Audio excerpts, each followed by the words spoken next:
Ladies and gentlemen, boys and girls, children of all ages, welcome to the letter. Ha ha ha ha. That's my evil laugh. Maybe it should be more like, oh, ha ha ha ha ha ha ha ha. Anyways, enough of that.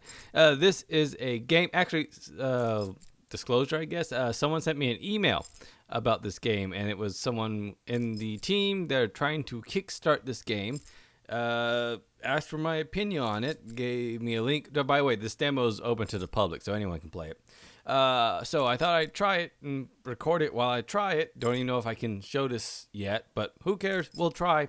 I'll get permission, of course. But anyways, let's see what the game's about. Again, it's a visual novel, 6 playable characters, and some QTEs.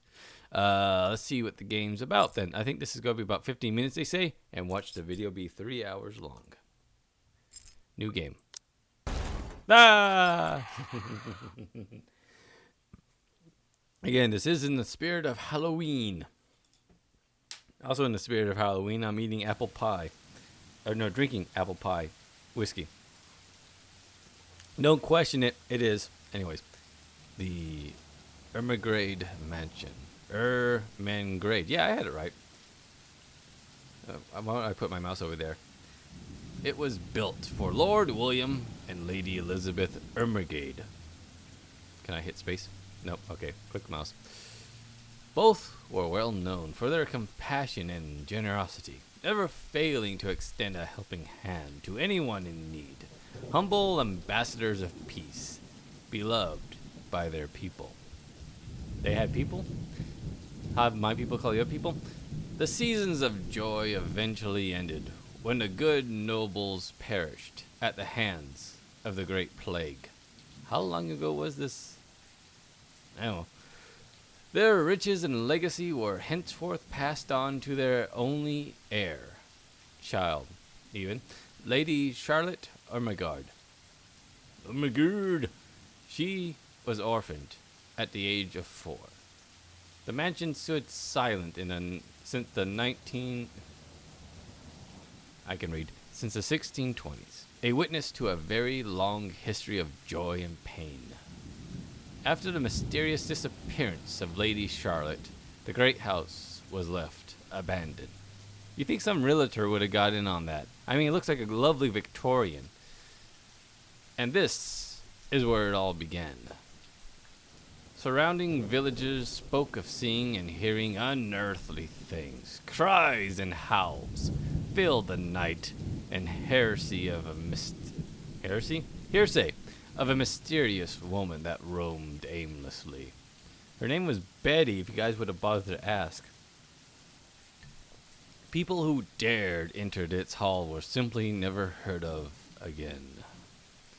Even after 400 years, their stories remained much like the house itself. Whispers about the once great house, its legacy, and its curse still fell upon the villagers' ears. However, Blair Real Corporation is convinced that these stories are nothing more than a hoax. Hockey puck? What's the word I'm looking for? Hocus pocus? No. Poppycock. Nothing more than poppycock. With little regard for the truth, the corporation decided to place the property on sale. Told you. Again, lovely Victoria and just some minor fixer-up, a little bit of paranormal activity, but that's all the rage these days with the kids. So, how does 140,000 sound? Like Pandora's box, the secrets that lied inside wait to be discovered by brave souls. No matter what happens, take care not to be consumed by the curse.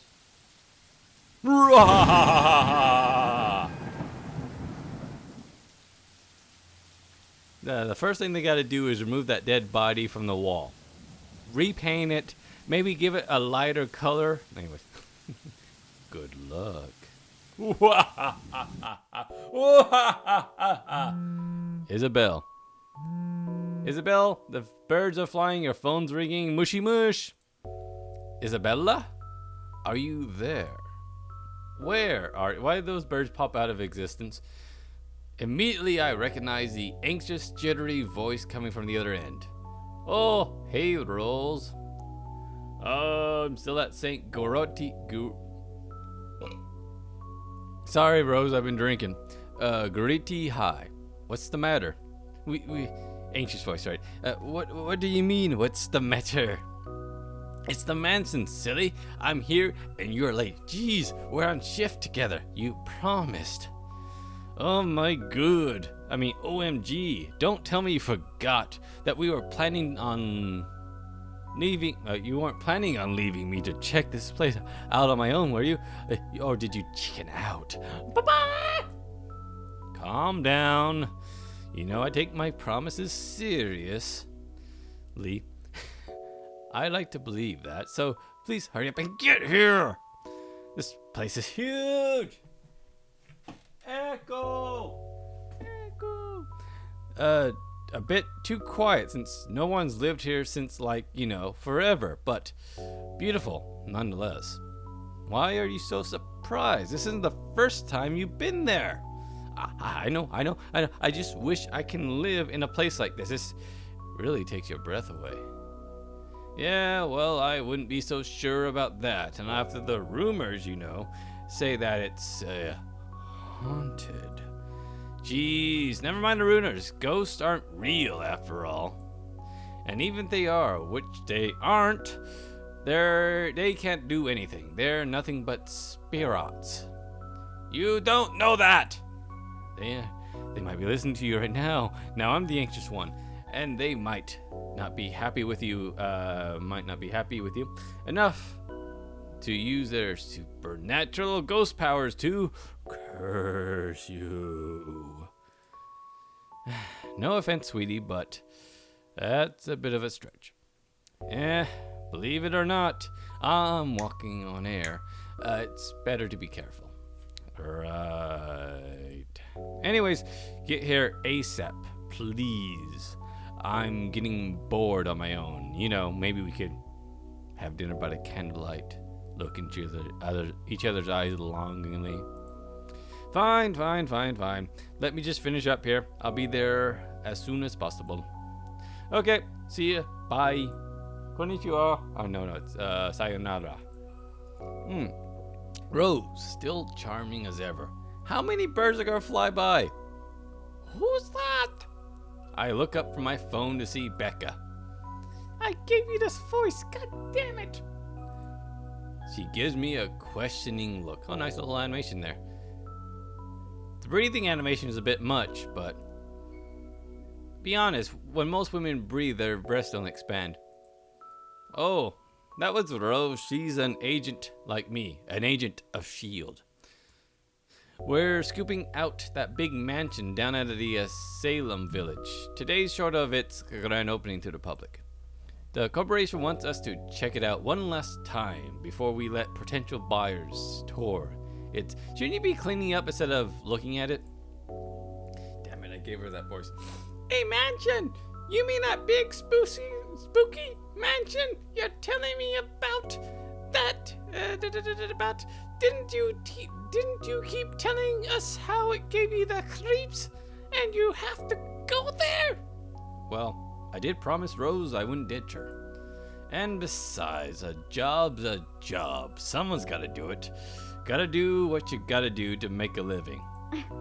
She snickers. Oh, nice laugh sound. And what's so funny? Nothing. It's just that I didn't expect you to say that. Damn it, what did I give her this voice? God damn it. Coming from you, it sounds so, I don't know, out of character. I mean, no offense, but I thought you'd back out. You've been freaking out about it, about this place being cursed and all.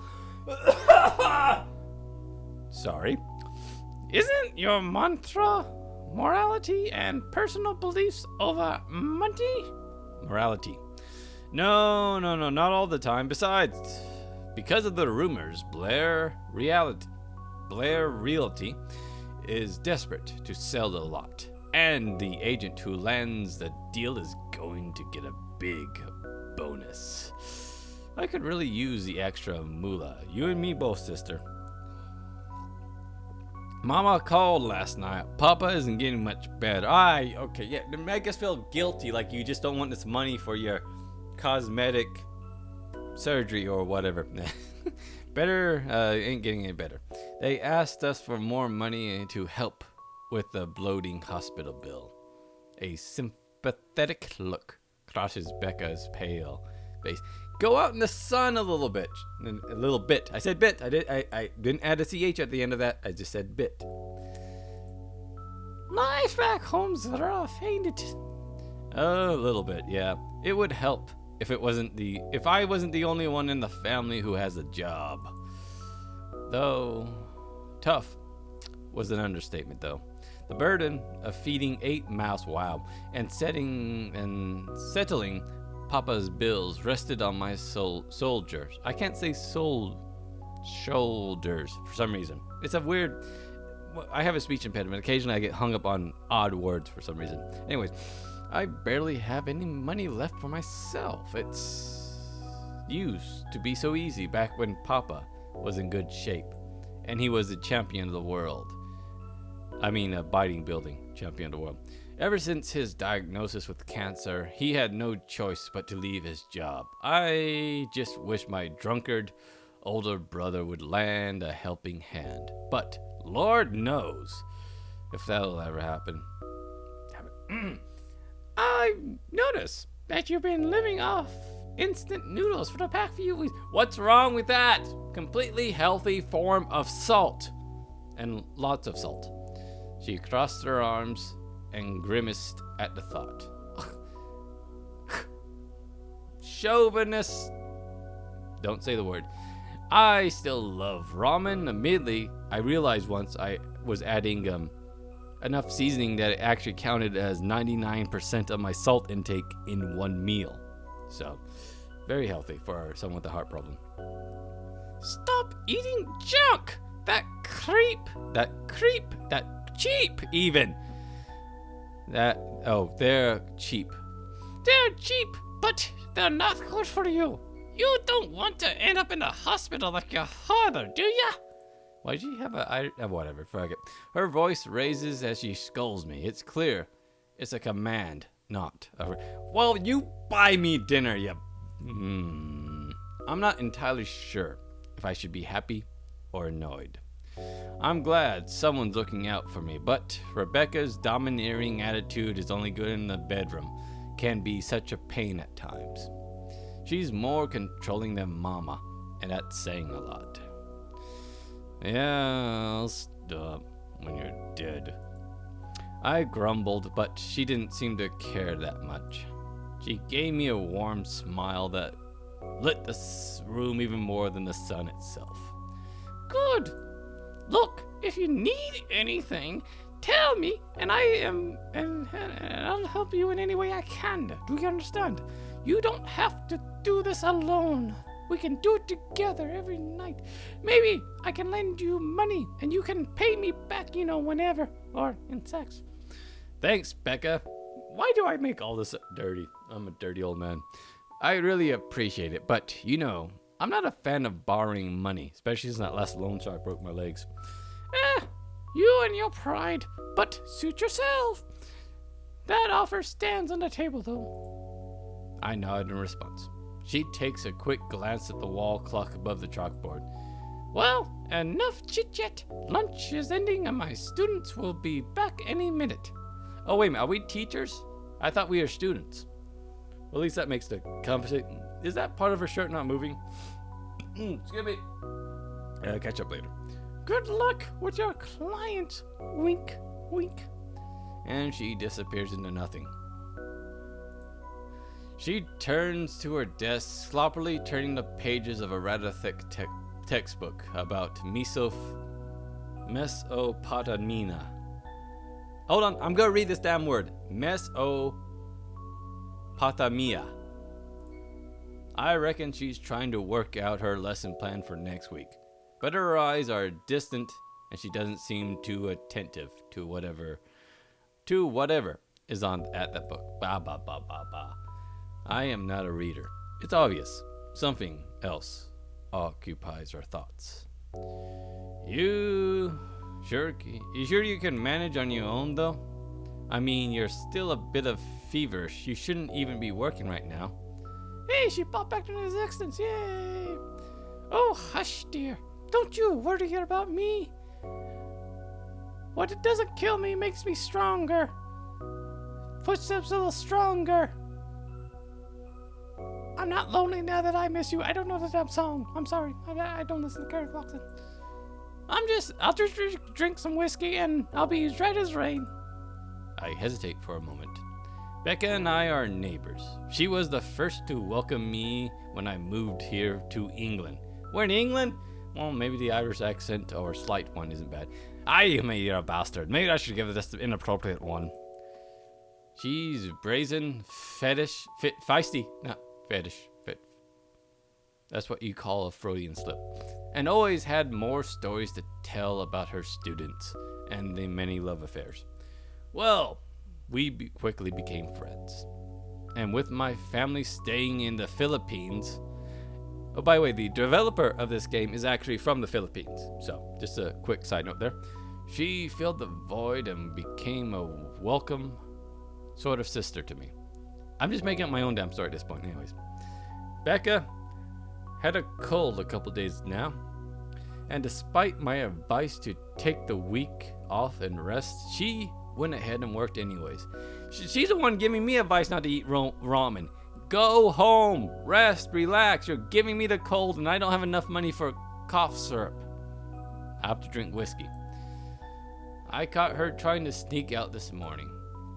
Since there's no stopping her, I volunteered to drive her to St. Gorati's High School, where she teaches history to rowdy teenagers who all stare at her because she's so beautiful.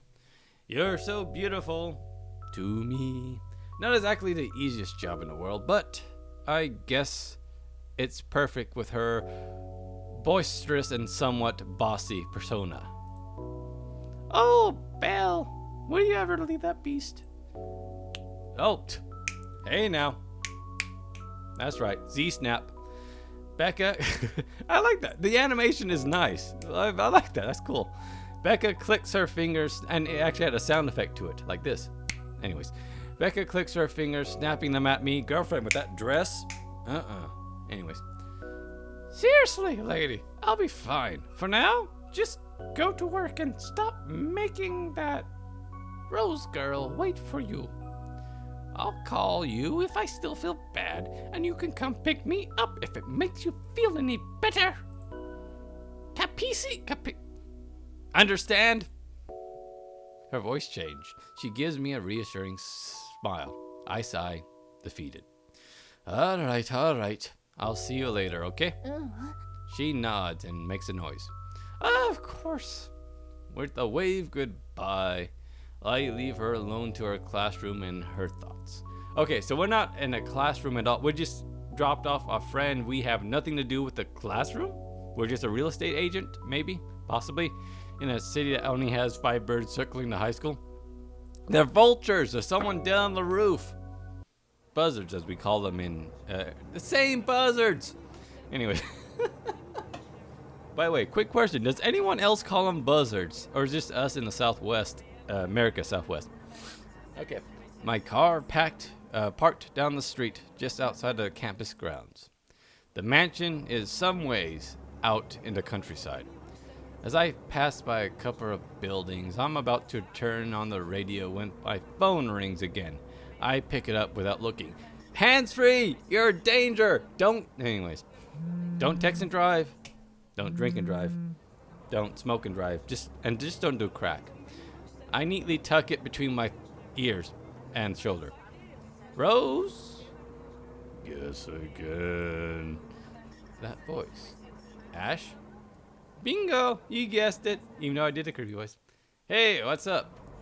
Just checking to see if you're still cool for later this evening. You mean, this evening with Snatch? Zach? Yeah, it's the premiere of that indie movie he's been working on for ages. He's really excited to watch it with his friends. And by friends, he means us, apparently. Yeah, don't worry about it. I didn't forget about it. I'll be there. Cool. I'll see you later. Oh, what time do you get off? No, don't make the joke. Around 4, 6 p.m., depending on my vibrator. Damn it! I don't know. It's the first day of the open house of Ermagerd Mansion. We're expecting quite a number of potential buyers. I'll be booked the whole afternoon. Ermagerd Mansion? You know, the big Jacobin mansion at a sim. Oh, by the way, you notice the lens? Ah, so it's giving a passing cloud effect. Nice. I'm on the way there right now, actually. On your own? Yeah. Well, Rose is already there, but yeah, I see. Looks like the scaredy cat finally toughened up. Shut it. I can hear Ash chuckle from the other end. I'll see you later. Don't call me when you're... drop me a call, rather, when you're done. Whatever. See ya. Spaka. Always teasing me whenever he sees the chance. I'll show him who's tough. I'll kick the crap out of him. It takes a few more minutes and I finally reach the infamous mansion.